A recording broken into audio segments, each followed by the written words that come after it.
Good afternoon, everybody. Trying to do a quick video here. Couple things. One, start planning your next summer right now. What are you going to do? So that way you can lay your plans out and you can test them against, here. For instance, I'm trying to do VRBOs and Airbnbs. I'm trying to get with the owners of them when I see that I pick one up, and when I do a ride at the airport, I kind of get the address so that I can hit the owner up with that one. Because one, I just don't want to go search all Airbnbs or search all VRBOs. I want, hey, if they look like they're good ones and stuff like that, then hey, I want to use them. I know, especially around here, I can do what I can do. Plus, I want to see what is Uber and Lyft paying versus, hey, what can I charge for them and everything else, rather than just trying to go into blanket charge. So a little research and stuff like that, but that's just it. And this is the thing I want to point out is you got to be aggressive in your ownership of your business, because that's what this channel is about, is taking ownership of your business. You got to be aggressive. You just can't wait for opportunities just to fall in you. You can't wait for that unicorn ride to come to you. All right. You can't wait for on-demand rides to pick up.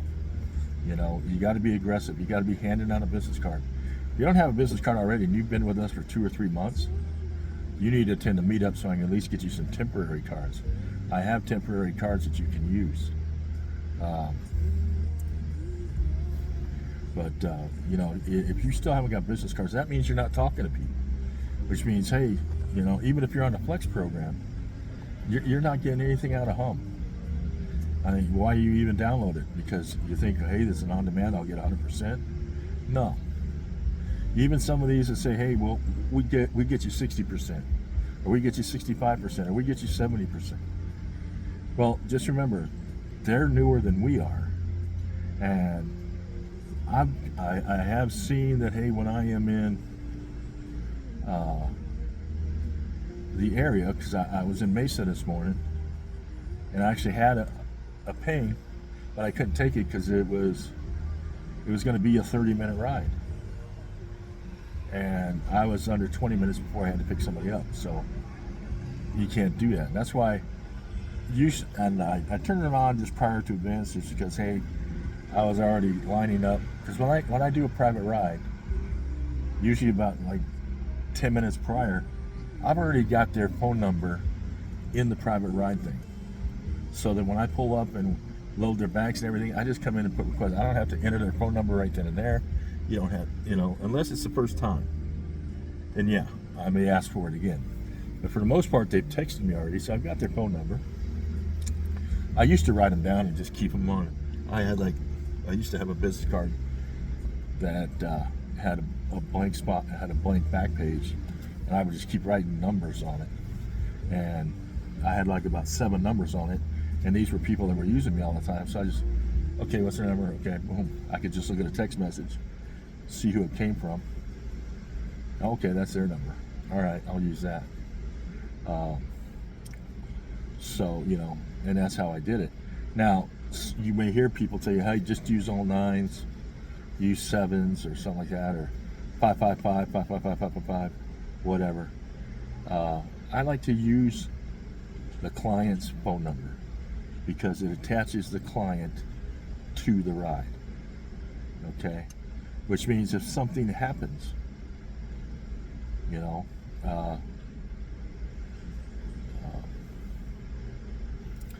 they can say, hey, look at his record, or look at the record of this ride. My phone number is attached to that ride with Hum.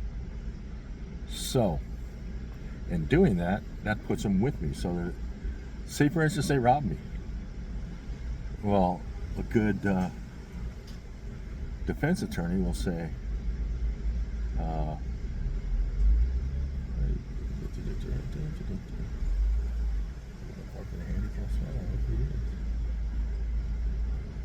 a good defense attorney will see that hey, this guy, we can't even prove he's in the car.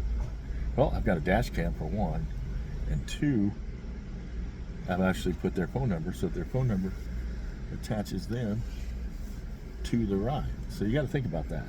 That's why I do it. Kind of like, you always see a police officer.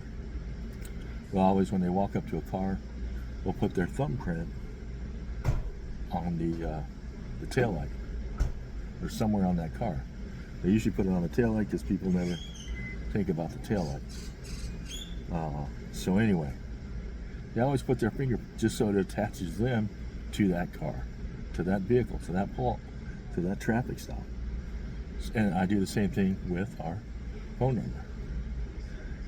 So that's why I do it. So now, like I said, we're going to be building. Sorry, I got off track there a little bit. We're building our business for next summer. We're looking at taking ownership of it. Like I said, if you don't have cards already, get some, because you're going to need them when it comes summertime. People are going to need a way to contact you. Now, what else are we looking at doing?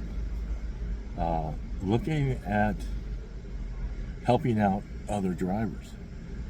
And by that I mean the XL drivers or the black SUV drivers. And you may say, well, man, those black SUV drivers, they make more than I do. They don't need my help. Well, guess what? There's going to come a time when you're going to need a 6-passenger vehicle. Okay? And you're either going to need an XL driver or a black SUV. The drivers in our community, especially the SUV drivers and the XL drivers, they're all very, very sharing.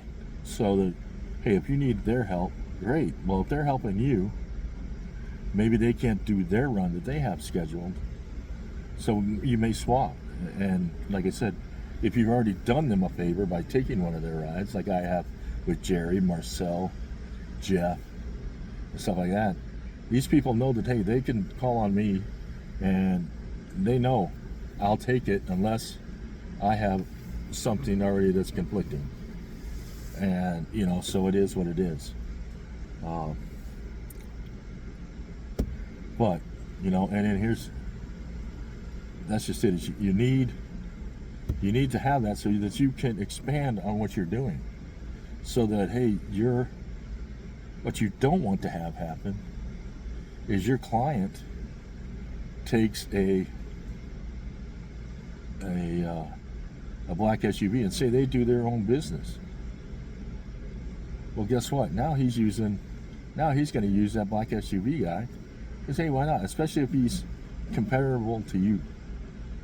And, the guy may say, well, hey, I pay this other driver, but he's only got an Equinox. You got an SUV. I pay him $50 to go to the airport, and you want to charge me $60. Well, that's not too bad. I think I'm going to start using you. And that's just it. He went through that on Uber or Lyft or something like that, to where, hey, you just lost out because you said, well, I can't do it. I only have a 4-seater. But here's what I always tell people is, hey, if you need a black SUV or you need a party of 10 or 11 taken care of, I have people that I can call that can take care of you, that are hum drivers that are just give you the great service that I do. And that's just it. That's why you guys need to always be talking about that stuff, because it helps them, and trust me, it will come back to you, because they'll have rides where, hey,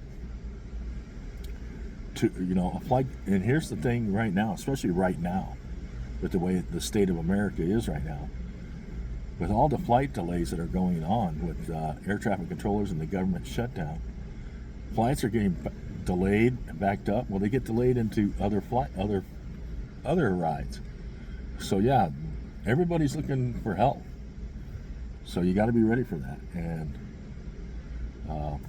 like I said, that's why you want to be building your business as far as, hey, what's going to happen next summer.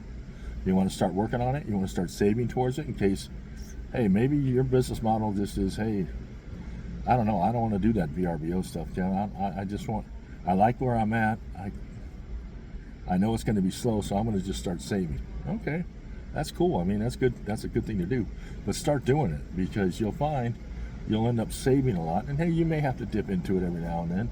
Like I said, maybe your battery goes before summer, before, or, hey, it would be very easy to have $2,500 saved up by next summer. So let's say you get in a wreck with Uber or Lyft. Well, now you've got the deductible already because you've been saving up for it. So that, hey, you can get your car fixed right away. I can't tell you, everybody, oh man, I got in a wreck, but Uber screwed me. Well, they screwed you because you didn't have the $2,500 deductible to even start to get your car repaired. So it is what it is. And that's just it. I mean, you can get the insurance and say, okay, yeah, get your car repaired. You'll just have to pay the deductible, $2,500 or $5,000 if you get, with us. And that's just it. Is if you don't pay that deductible, the shop doesn't give you your car back. So it can be fixed and just sitting there, collecting dust, and you can't drive it because you couldn't. And to get a rental car or something else to try and make money or whatever.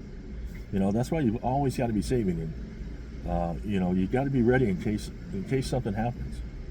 Now, like I said, you don't have to drive like, hey, I don't want to get in an accident. Don't be paranoid. Just drive. If you're a good driver, keep driving good. All right.